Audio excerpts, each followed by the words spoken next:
Indonesia adalah negara kepulauan dengan iklim tropis yang terletak di bawah garis khatulistiwa dengan keindahan alam yang beragam dan tidak terbatas.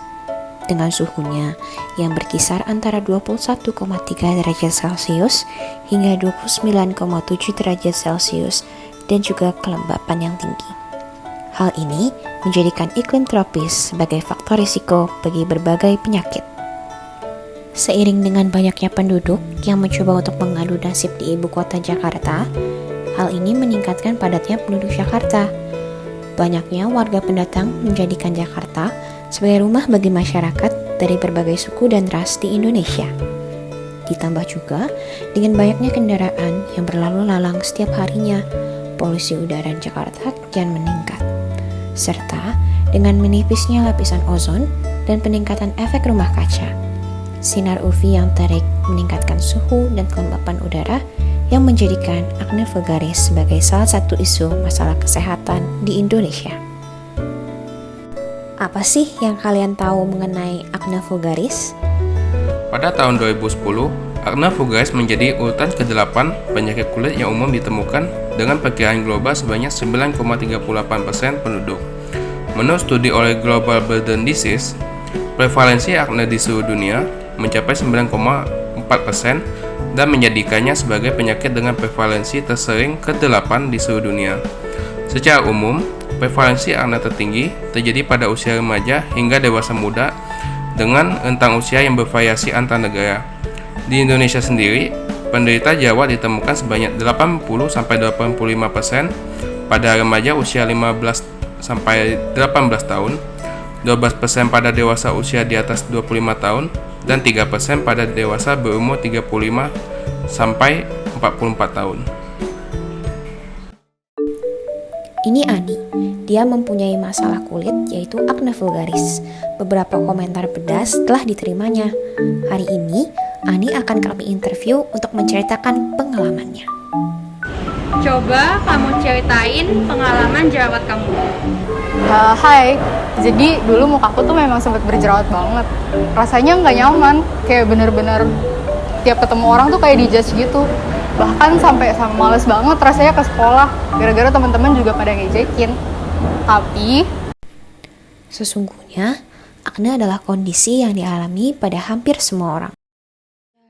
Namun, ada baiknya kita mengetahui apa penyebab akne vulgaris yang sebenarnya. Akne vulgaris timbul akibat dari hipersensitivitas pada kelenjar minyak terhadap kadar normal hormon tubuh yang disebut androgen, sehingga meningkatkan produksi sebum. Kista-kista kecil yang disebut komedo pun terbentuk akibat adanya penyumbatan dari ujung folikel rambut akibat penumpukan keratin dan sebum. Aktivitas dari suatu bakteri, Propionibacterium acnes, yang terdapat di dalam komedo pun meningkat dan melepaskan asam lemak bebas dari sebum sehingga menyebabkan peradangan. Dinding kista ini juga dapat utuh sehingga berujung ke peradangan lebih lanjut. Adanya penggunaan obat-obatan, paparan sinar matahari yang berlebihan, penggunaan pakaian dari bahan yang mencegah penguapan air dari kulit, gangguan endokrin seperti PCOS ataupun sedang dalam fase kehamilan, serta faktor genetik bisa semakin meningkatkan risiko timbulnya akne. Apa aja sih yang udah kamu lakuin buat ngobatin jerawat kamu? Sebenarnya simpel aja sih. Dari sering olahraga, makan, minum yang banyak, tidur yang cukup. Tapi nggak cuma itu aja sih, kalau kata dokter aku. Halo semua. Oke, jadi jerawat ini bisa disebabkan oleh 4 hal. Yang pertama adalah produksi minyak di bagian wajah atau bagian tubuh lainnya yang berlebihan. Yang kedua adalah peningkatan jumlah kelenjar minyak dan juga folikel rambut yang berlebihan. Yang ketiga adalah karena bakteri Propionibacterium acnes.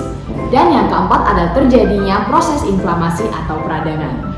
Jadi untuk tata laksana itu bisa dibagi menjadi 2 nih teman-teman. Yang pertama adalah yang dioleskan pada kulit atau yang dikatakan sebagai topikal. Dan yang kedua adalah sistemik, yaitu meminum obat untuk efeknya yang dari dalam tubuh.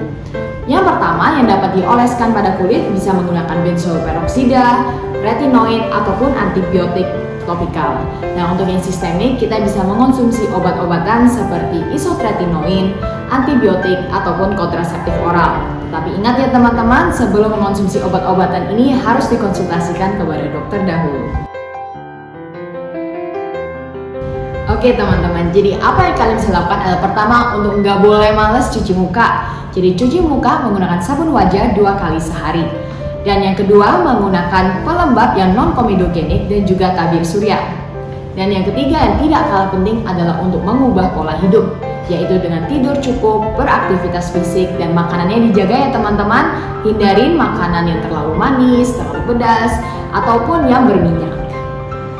Oke, jadi jerawat ini merupakan hal yang sangat normal teman-teman. Semua orang pasti pernah mengalaminya. Jadi, jangan pernah malu dengan diri Anda sendiri dan tetaplah percaya diri and love yourself. Oke, terima kasih ya sudah menjelaskan mengenai beberapa pengalaman tentang jerawat kamu. Selanjutnya kita main game yuk, Q&A, mitos atau fakta tentang jerawat. Pertanyaan pertama, memencet jerawat apakah dapat mempercepat penyembuhan? Mitos atau fakta? Fakta? Ini mitos.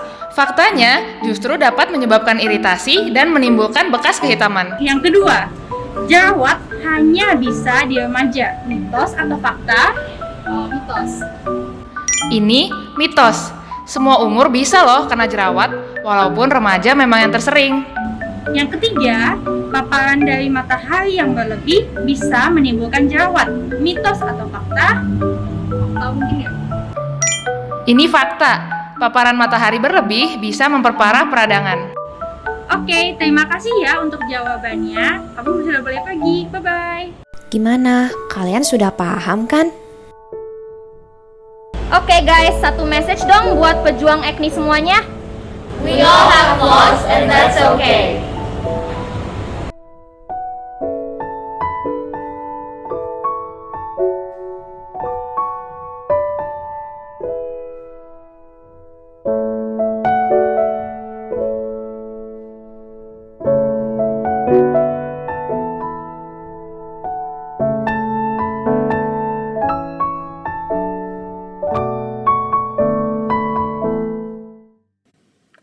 Halo semuanya, kami dari PBL1 akan mempresentasikan tentang akne vulgaris.